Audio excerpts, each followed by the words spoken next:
दोस्तों नमस्कार। मैं मुकेश सुदैनिया सीधे बोल में आप सभी का स्वागत करता हूं और आपके सामने जो कुछ देश में वोटर लिस्ट को लेकर प्रतिक्रियाएं आ रही हैं उस टॉपिक को लेकर हाजिर हूं। दोस्तों अब आपसे पूछा जाएगा आपकी उम्र क्या है, आपके घर का पता क्या है, आप पुरुष हैं या महिला, बस इतनी सी जानकारी चाहिए। चुनाव आयोग और वोटर लिस्ट तैयार होनी शुरू हो जाएगी। इस देश में जितनी बड़ी तादाद में वोटरों की संख्या है पूरे यूरोप को मिला लीजिएगा तो वह भी पिछड़ जाए। फिर भी कहा जाता है मेरा देश महान। इतनी बड़ी तादाद में भारत के भीतर वोटरों की संख्या है, यह अब बनाई जाती है। यह बहुत मशक्कत का काम। चुनाव आयोग इसलिए उस लोकतंत्र का रक्षक है जिस लोकतंत्र की अगुवाई करने वाले नेता सरकार उन्हें इस देश की जनता चुनती है। जनता जनार्दन द्वारा लोकतंत्र मजबूत होता है। जनता जनार्दन द्वारा नेता चुना जाता। जनता जनार्दन द्वारा ही चुनाव आयोग की साख बची हुई है। 2024 में इस देश में वोटरों की संख्या 97 करोड़ 79 लाख 65,516 थी और उसमें से सिर्फ 64 करोड़ 64 लाख लोग वोट डालने पहुंचे, यानी 60 से 61% की वोटिंग हुई थी। दोस्तों ये ध्यान देने योग्य बात है। लेकिन इसके बावजूद भी वोटर लिस्ट पूरी तैयार थी और 2014 से 2024 के बीच इस देश में जो वोटर की तादाद बढ़ी है वो करीब 14 करोड़ 38 लाख 82 हजार। तुरंत आपके जहन में देश में अभी तक कितनी जनसंख्या है, जबकि 2011 के बाद गिनती नहीं हुई है। लेकिन चुनाव आयोग 2014 में बताता है कि दरअसल इस देश में वोटरों की तादाद जो कि 83 करोड़ 40 लाख थी वो बढ़कर 97 करोड़ 79 लाख हो गई, यानी उसके पास आंकड़ा है। जनगणना हुई नहीं, लोगों को पता नहीं, लेकिन चुनाव आयोग के पास आंकड़ा है। यही है जादूगरी। 14 करोड़ 30 लाख वोटर जो हैं 10 साल के भीतर के हैं और उसमें कितने बीजेपी के पास हैं, कितने कांग्रेस के पास हैं, डाटा सबके पास है। अब यहाँ पर दूसरा बड़ा सवाल शुरू होता है। दोस्तों चुनाव आयोग का काम जब इतना है तो इसमें जोड़ने वाले अधिकारियों की संख्या कितनी? और तीसरा सवाल यही से होता है कि जब वोटर लिस्ट बन रही होती है तो क्या वाकई में सभी उसमें शामिल होते हैं? क्या इस देश की बहुत बड़ी जनसंख्या उसमें शामिल नहीं हो पाई? और चौथा सवाल होगा कि किसी भी राज्य की जो जनसंख्या होगी एडल्ट यानी 18 साल या उससे ज्यादा उम्र से ज्यादा वोटर तो उस राज्य में हो ही नहीं सकते। लेकिन कमाल देखिए, इस देश के लिए सरकार जितनी संख्या एडल्ट की है उससे ज्यादा वोटर, जितनी बड़ी तादाद में चुनाव आयोग के पास जानकारी है वो किसकी संख्या किस उम्र की है, जो 18 वर्ष के हो गए हैं उनकी कितनी संख्या उनके नाम दर्ज नहीं है, तो उन्हें नाम दर्ज कराना होगा। यह भी जानकारी चुनाव आयोग के पास इस दौर में वोटर लिस्ट के हेरा फेरी को लेकर, वो महाराष्ट्र का चुनाव हो या दिल्ली का चुनाव हो या आने वाले वक्त में वेस्ट बंगाल का, तमाम जगहों ये आरोप उठ रहे हैं। बिहार का चुनाव सामने खड़ा है तो आज बिहार चुनाव से शुरू किया जाए। तो इस दौर में इस देश के भीतर लोकतंत्र, जिस लोकतंत्र में सभी स्वतंत्र, लोकतंत्र के भीतर घुसकर आप उसकी किसी भी कमी को नहीं पकड़ पाएंगे। वो ना तो न्यायपालिका के दायरे में है और ना कार्यपालिका के दायरे में, और ना ही इस दौर में जो निगरानी करने वाले फोर्थ स्टेज के तौर पर मीडिया की पहचान है, उसे भी अपनी जुबान सिल रखी, यानी सवाल नहीं करता है। क्या यह पूरी प्रतिक्रिया के तहत इस देश में लोकतंत्र के मिलने में जो संवैधानिक व्यवस्था को जिंदा रखते हैं, वो सभी इसमें शरीक हो गए हैं। ये सब बातें चुनाव आयोग के लिए कही जा रही है। चुनाव आयोग वोटर लिस्ट तैयार करता है। चुनाव आयोग पर देश की जनता भरोसा करती है। पहले लोग वोट डालने जाते थे, पहचानते नहीं थे कि चुनाव आयोग क्या है। टी.एन. शेषन ने चुनाव आयोग की ताकत को लोगों को एहसास कराया, तभी से लोगों को पता कर चला कि चुनाव आयोग की क्या ताकत है। उसके तर्ज पर इस देश में सत्ता चलती है। सत्ता को चलाने के तौर तरीके चलते हैं। इसका मतलब साफ है कि सत्ता की ताकत के सामने इस देश का लोकतंत्र या तो गिर चुका है या फिर उसने सत्ता का दामन थाम लिया। हम इन बातों की शुरुआत करें, हमें लगता है इसकी शुरुआत इस बात से होना चाहिए कि पार्लियामेंट के भीतर राहुल गांधी ने जब आज नहीं 3 माह पहले यह कहा था कि एक बार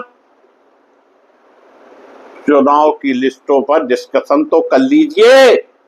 इस देश के वोटर लिस्ट को लेकर 10 मार्च को राहुल गांधी ने यह बात कही, लेकिन पार्लियामेंट के भीतर बतौर विपक्ष के नेता उनकी मौजूदगी के बावजूद उनके पार्लियामेंट में कोई भी डिस्कशन नहीं।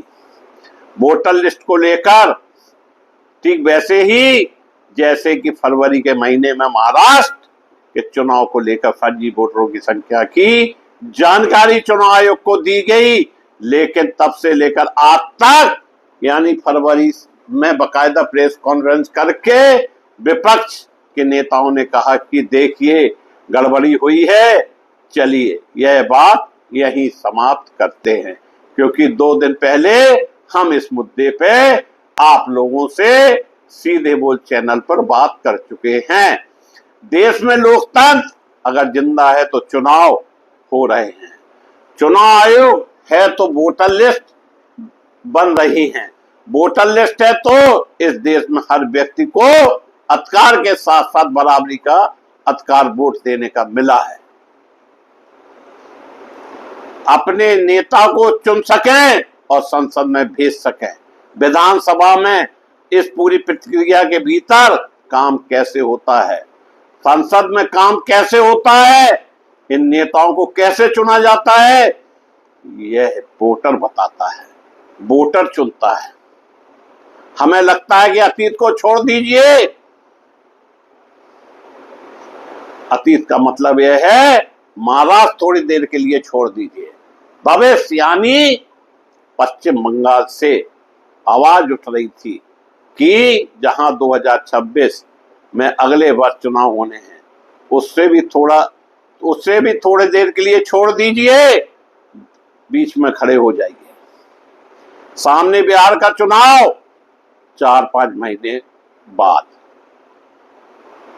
बिहार का चुनाव को लेकर सरगर्मियां तेज होने लगी। 17 मई को देश के मुख्य चुनाव आयुक्त बिहार जाते हैं और आयुक्त भी बदल दिए गए। अब विवेक जोशी जी हो गए हैं आयुक्त।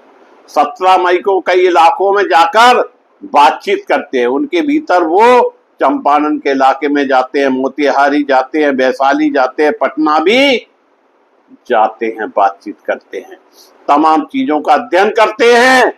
फिर चुनावी प्रक्रिया शुरू हो रही है। इसके लौटने के लगभग 36 घंटे के भीतर बिहार में बड़ा तबादला, 1 दर्जन आईएएस बदल दिए जाते हैं। अलग अलग जगहों पर यह कारनामे होते हैं। आईपीएस भी बदल दिए जाते हैं और अन्य अधिकारी भी बदल दिए जाते हैं। बिहार में एडमिनिस्ट्रेशन सर्विस, उसमें से 1-2 नहीं बल्कि 3 दर्जन से अधिक अधिकारी बदल दिए जाते हैं। यह बिहार में चुनाव की तैयारी को लेकर हो रहे हैं कामों बेस।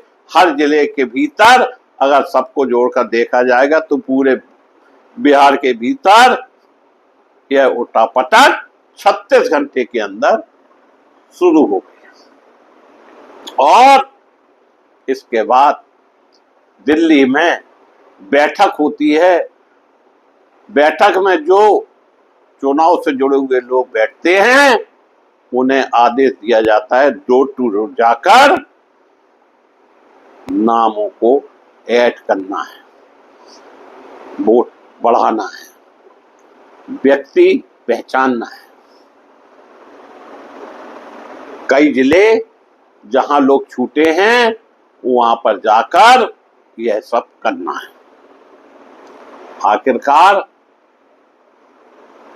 यह काम 1 अक्टूबर तक पूरे हो जाना चाहिए, जिसमें 18 वर्ष की आयु या उससे अधिक आयु के लोगों को जोड़ा जाएगा। यह व्यवस्था ऑनलाइन भी कर दी गई है। अब ऑनलाइन से आप वोट बढ़वा सकते हैं और हेल्प वोटर सर्विस पोर्टल भी है, और जो होता है वो तो मौजूद नहीं है। इन सब के जरिए अपने नाम को ऑनलाइन करके फार्म भरना होता है, जो मतदाता सूची में आपका नाम जुड़ जाएगा। आप कहेंगे कितना शानदार तरीके से यह काम हो रहा है। चुनाव आयोग सक्रिय है और हर व्यक्ति को वोट देना जरूरी भी है। इसकी व्यवस्था कर रहा है, इसकी व्यवस्था की है। 1 अक्टूबर को भी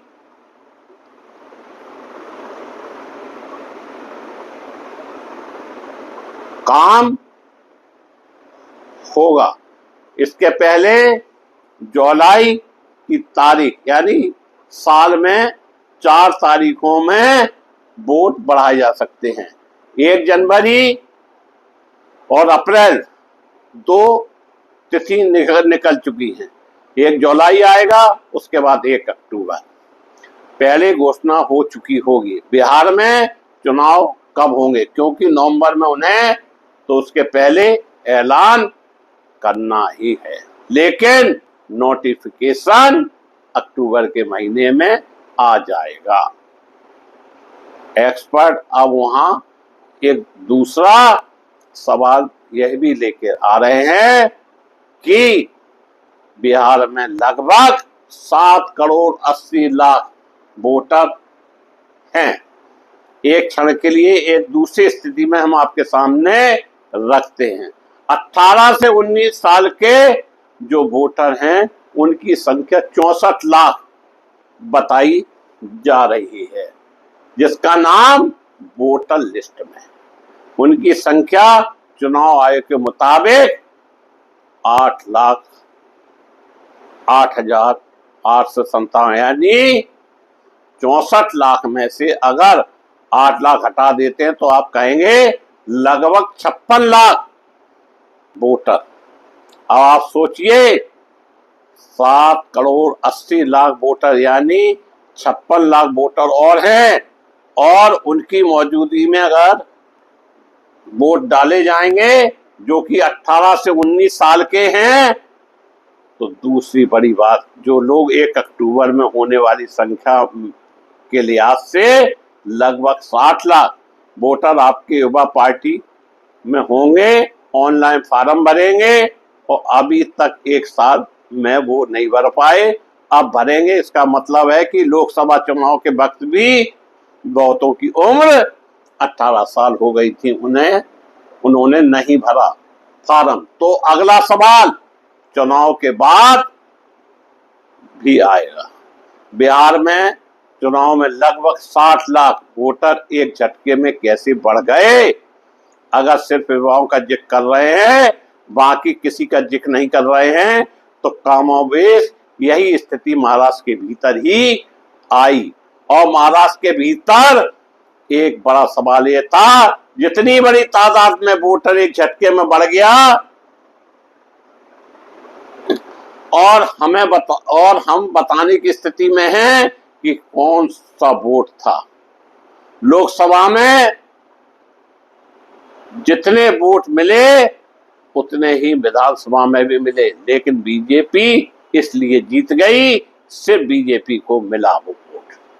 जो वोट महाराष्ट्र में बढ़ा था वो वोट सिर्फ बीजेपी को मिला, इसलिए बीजेपी की जीत महाराष्ट्र में हुई। इसीलिए महाराष्ट्र का सवाल विपक्षी नेता राहुल गांधी बराबर उठा रहे हैं, जिसको लेकर चुनाव आयोग चुप्पी साधे बैठा हुआ है और गोदी मीडिया भी मुंह सिले हुए यह तमाशा देख रहा है। ऐसी स्थिति जिस पर आंखें मूंद ली गई हैं, चुनाव आयोग ने कुछ भी बताने से परहेज कर लिया है।